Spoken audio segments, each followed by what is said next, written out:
নমস্কার। মুক্তির গল্প কবিতায় সকল শ্রোতা বন্ধুদের জানাই স্বাগত। আমার আজকের নিবেদন লেখক কৃষ্ণধরের লেখা পরজ বসন্ত। টুন্ডলাতে এসে আপার ইন্ডিয়া এক্সপ্রেসটা থামল সন্ধ্যায়।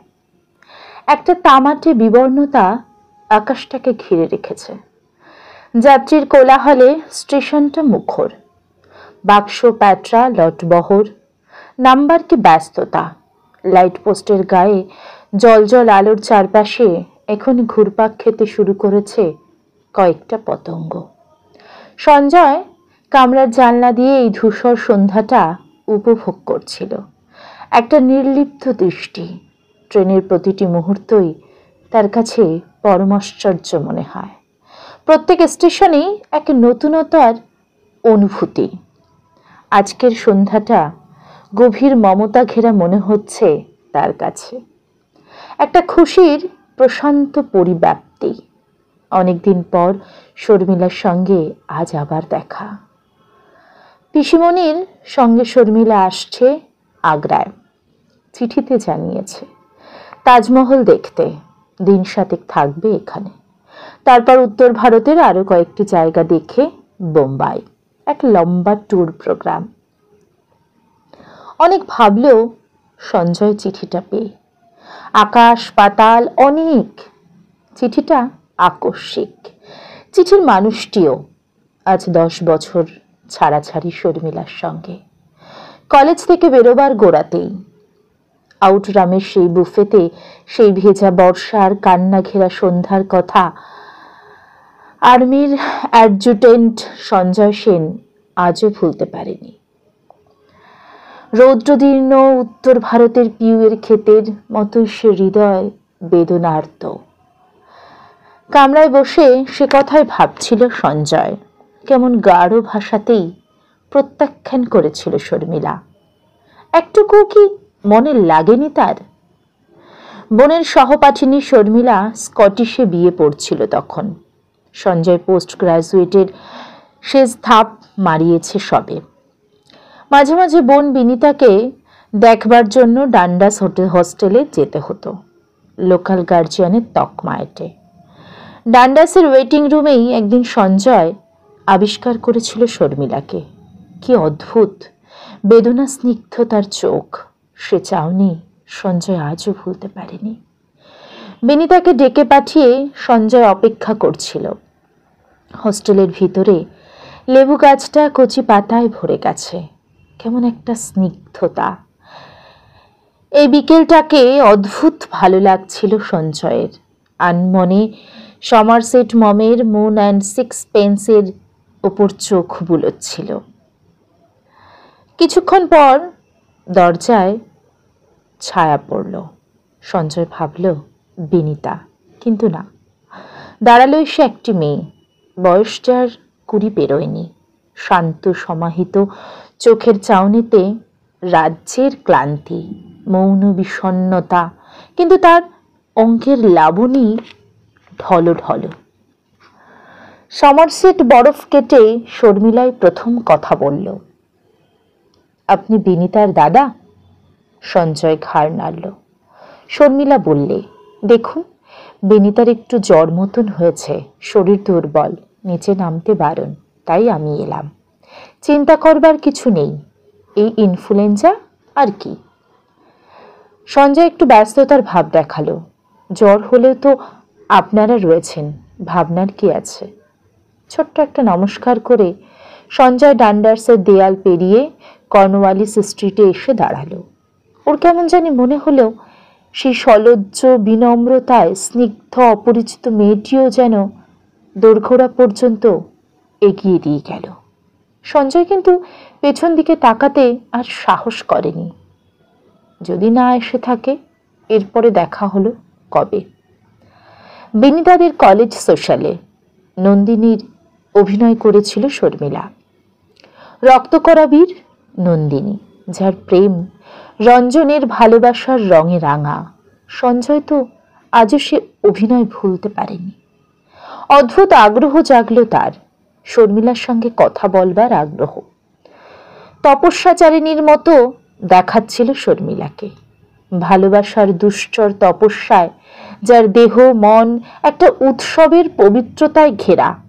শর্মিলার সঙ্গে সেদিন 2 দিন পর সঞ্জয় চিঠি লিখল শর্মিলাকে, তার পিসিমণির বাড়ির ঠিকানা লেক প্লেসে। অনেকটা রবীন্দ্রনাথের ভাষায়, শেষের কবিতার কাটা কাটা কথায়, একটুও বা আত্মনিবেদনের ভঙ্গিতে। হয়তো প্রায় লিখেই ফেলেছিল, তোমার চোখে দেখেছিলাম আমার সর্বনাশ। লিখলে তোমাকে চেয়েছি এ কথাটা আশ্চর্য রকম সত্যি, পাবো কিনা তার হিসেব নাই বা করলাম এখন। যদি ইচ্ছে হয় এসো 20 সন্ধ্যায়। বিশেষ তারিখের মর্যাদা আমার কাছে অল্প, তবু অনেকের কাছে তার মূল্যই বা কম কিসে?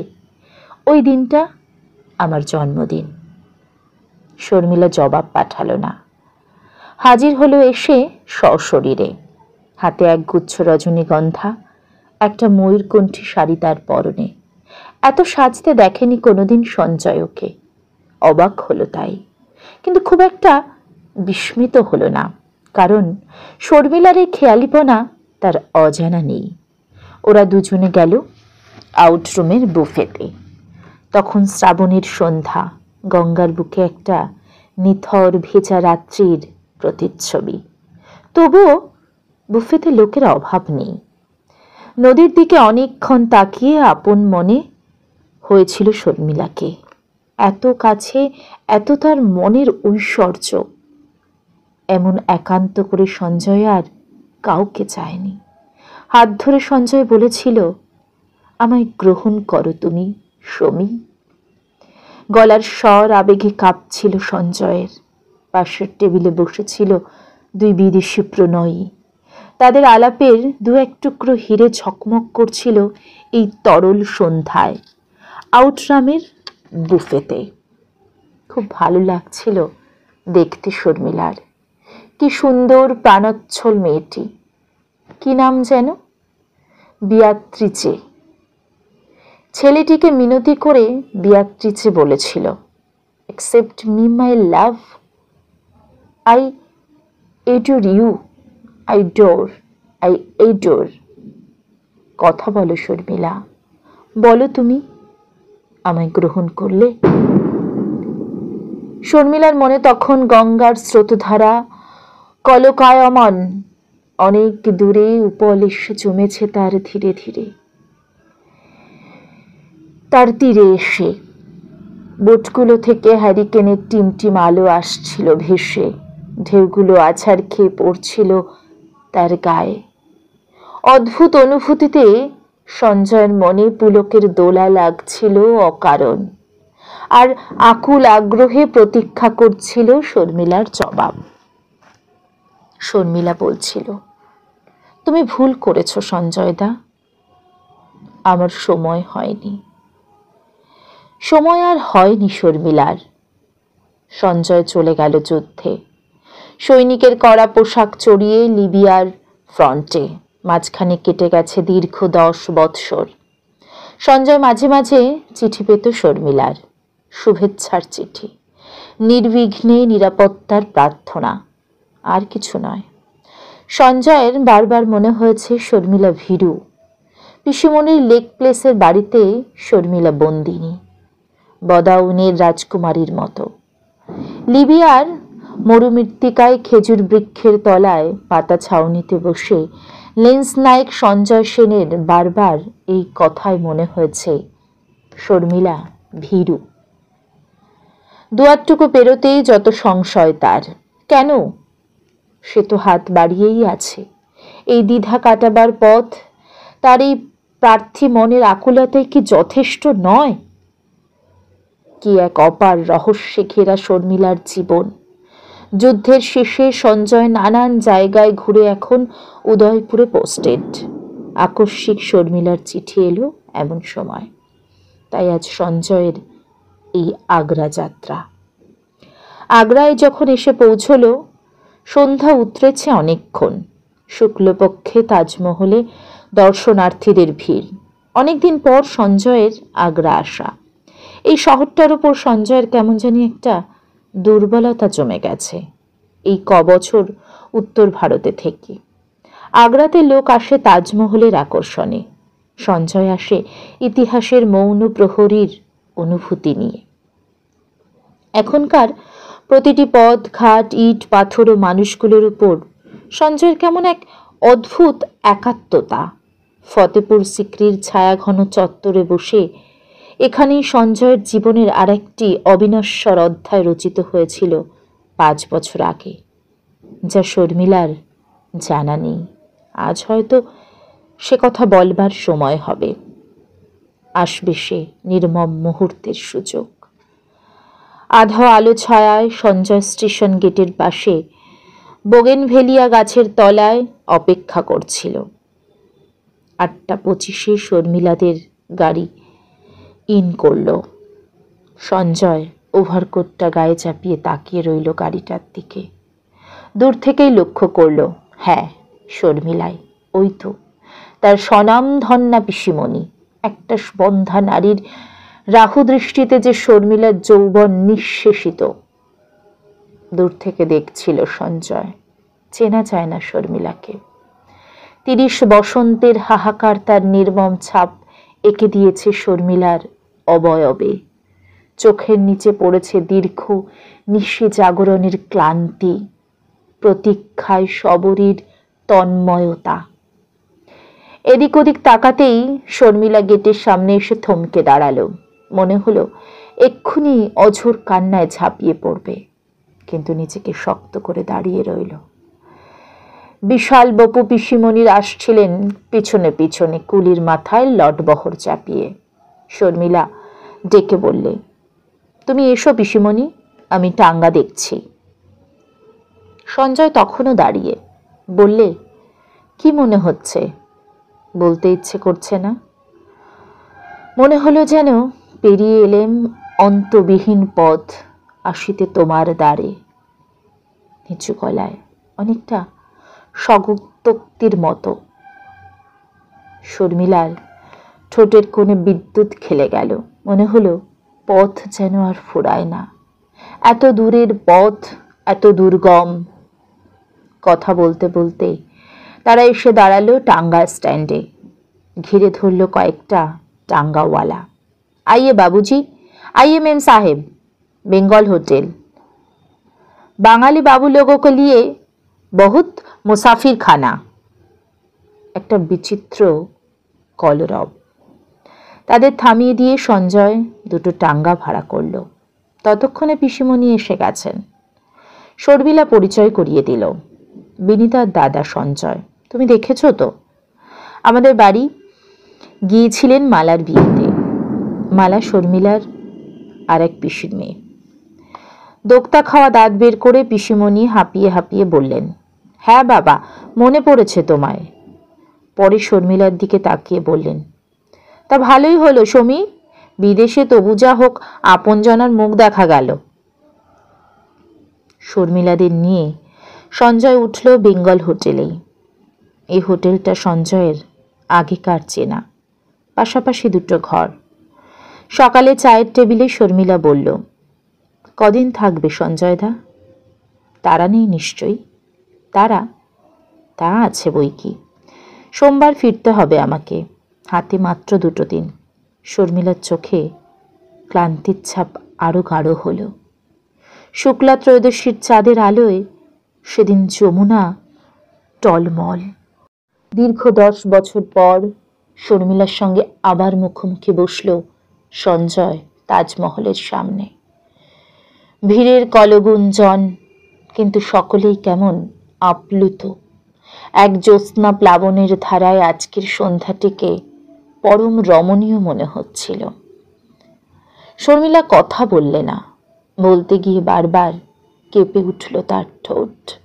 কিন্তু আজকে তাকে বলতেই হবে, যার জন্য এই সহস্র মাইল পথ চলা। সঞ্জয় বুঝতে পারল, তাই নিজেই কথার চার ভাঙল। কোনো কথা বলার নেই তোমার? আমি আজ প্রস্তুত হয়ে এসেছি শর্মি, গ্রহণ করতে নয়। তোমায় মুক্তি দিতে। শর্মিলা প্রায় চিৎকার করে সঞ্জয়ের মুখে চাপা দিল, বললে, চাই না, মুক্তি চাই না, আমি ধরা দিতে এসেছি, নিয়ে চলো আমায়, আমার 10 বছরের প্রতীক্ষা। বুকে টেনে নিল শর্মিলাকে সঞ্জয়। চোখের জলে দুজনের বুক ভেসে গেল। অনেক রাত্রিতে আগ্রার নির্জন পথে ধুলো মারিয়ে দুজনে হেঁটে ফিরল হোটেলে। সে রাত্রে আর কোনো কথা হলো না, সবাই ঘুমিয়ে পড়েছে। শুধু ঘুম নেই এই জ্যোৎস্না স্নাত তাজমহলের মতোই সঞ্জয়ের চোখে। অস্থির পদচারণায় ঘরটিকে যেন কম্পিত করে তুলল সঞ্জয়। প্রতারণা সে করবে না, কিন্তু তার তো উপায় নেই, তাকে বলতেই হবে। যত রূঢ় হোক, যত নির্মম হোক, শর্মিলা জানুক সঞ্জয় আর তার যোগ্য নয়। প্রতীক্ষার মর্যাদা সে দিতে পারেনি। তপস্যাচারিণী নন্দিনীর সম্মান ধূলিসাৎ করেছে সে মুহূর্তের দুর্বলতা। অনেক অস্থির ভাবনার পর মন স্থির করল সঞ্জয়। চিঠি লিখতে বসল সে। 1000 বার কুটি কুটি করে 2 ছত্র লিখল, শর্মি, ক্ষমা করো আমায়, অসম্মান করেছি প্রতীক্ষার। আজ 3 বছর হলো অনিচ্ছুক পিতৃত্বের দায়িত্ব নিয়ে আমি পাঞ্জাবের একটি শরণার্থী মেয়েকে বিয়ে করেছি। গ্রাম্য মেয়ে, আবেগ নেই, আছে শুধু হৃদয়ের আকুলতা। উপায় ছিল না, বাধ্য হয়েই গ্রহণ করেছি। মানবিক করুণা বলতে পারো এক দুর্বল রজনীর প্রায়শ্চিত্ত। নাম তার রুক্মিণী। তুমি আমায় হয়তো পশু ভাববে, রুক্মিণীও তাই ভাবত না হলে। সঞ্জয়। দোয়েল ডাকা ভোরে কারো ঘুম না ভাঙতেই সঞ্জয় কুয়াশার চাদর চড়ানো আগ্রার রাজপথে এসে নামল। দ্রুত হেঁটে চলল স্টেশনের দিকে। ভোরের ট্রেনই ধরতে হবে। শর্মিলা সারা রাত্রির জাগরণ ক্লান্তিতে, সব ভোরের হিমছোয়া হাওয়ার দুলুনিতে ঘুমিয়েছে তখন। রোদ উঠবার অনেক দেরি। অবশেষে বলবো, আরও নতুন নতুন গল্প শুনতে হলে আমার চ্যানেলটাকে সাবস্ক্রাইব করুন এবং ভালো লাগলে অবশ্যই একটি লাইক, কমেন্ট ও শেয়ার করতে ভুলবেন না। ধন্যবাদ।